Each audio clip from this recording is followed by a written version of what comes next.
الشيطان الرجيم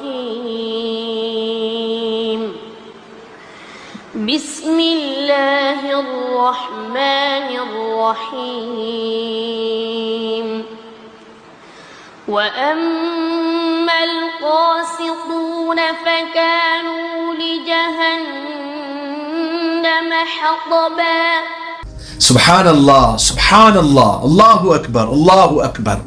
اقبال نے کیا خوب لکھا ہے کہ لکھنا نہیں آتا تو میری جان پڑھا کر، ہو جائے گی تیری مشکل آسان پڑھا کر، پڑھنے کے لیے تجھے کچھ نہ ملے تو چہروں پر لکھے درد کے عنوان پڑھا کر، لاریب تیری روح کو تسکین ملے گی تو قرب کے لمحات میں قرآن پڑھا کر، آ جائے گا تجھے اقبال جینے کا قرینہ تو سرور کونین کے فرمان پڑھا کر۔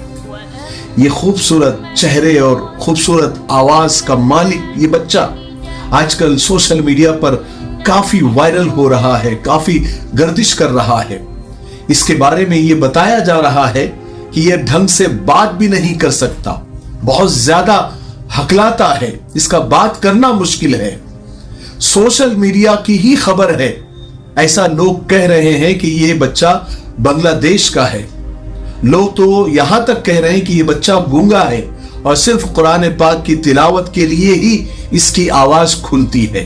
اب کیا حقیقت ہے اللہ کو معلوم، جو ہم کو نظر آ رہا ہے ہم صرف اسی پر بات کریں گے کہ یہ بچہ، اس بات کا تو یقین ہو گیا ہے کہ یہ بچہ ہکلاتا بہت ہے، لیکن اللہ کا کرم اس پر دیکھیے کہ جب قرآن پاک کی تلاوت شروع کرتا ہے تو اس کی ہکلاٹ بالکل غائب ہو جاتی ہے اور اس کی تلاوت اور اس کی آواز بڑے بڑے قاریوں کو ٹکر دیتی ہے۔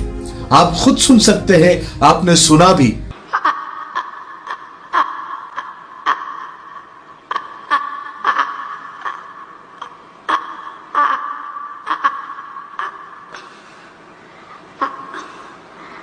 أعوذ بالله من الشيطان الرجيم بسم الله الرحمن الرحيم۔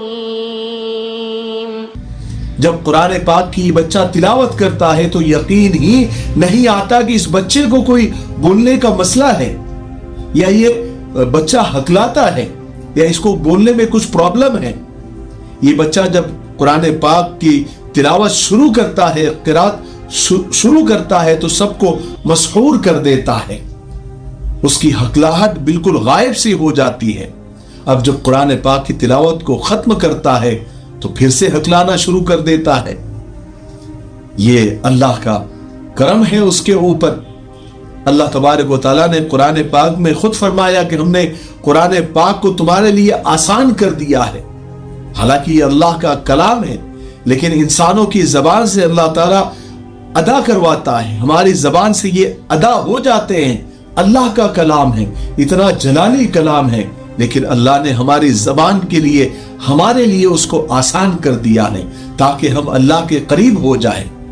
لیکن ہمارے لیے کتنی افسوس کی بات ہے اور سوچنے والی بات ہے کہ ہم پوری طرح صحت مند ہونے کے باوجود ہم نے قرآن پاک کی تلاوت کو چھوڑ دیا، اس کو سمجھ کر پڑھنا چھوڑ دیا، اس پر عمل کرنا چھوڑ دیا اور تلاوت کلام پاک سے بھی دور ہو گئے۔ ہم میں سے کتنے لوگ ایسے ہیں جو قرآن پاک کی تلاوت پابندی سے کرتے ہیں، ترجمہ، تفسیر، عمل کرنا تو دور کی بات ہے، صرف تلاوت ہم سے پابندی سے نہیں ہو پاتی۔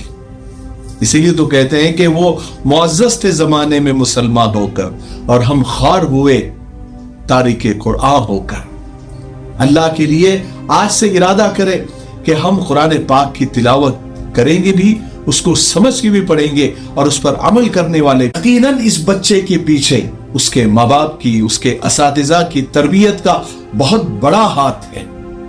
گھر کا ماحول اتنا اچھا ہوگا کہ بچپن سے ہی قرآن پاک سے اس بچے کا شغف ہوگا، پھر اس کو استاذ بھی ویسے ملے ہوں گے جیسے ماں باپ اس کو ملے۔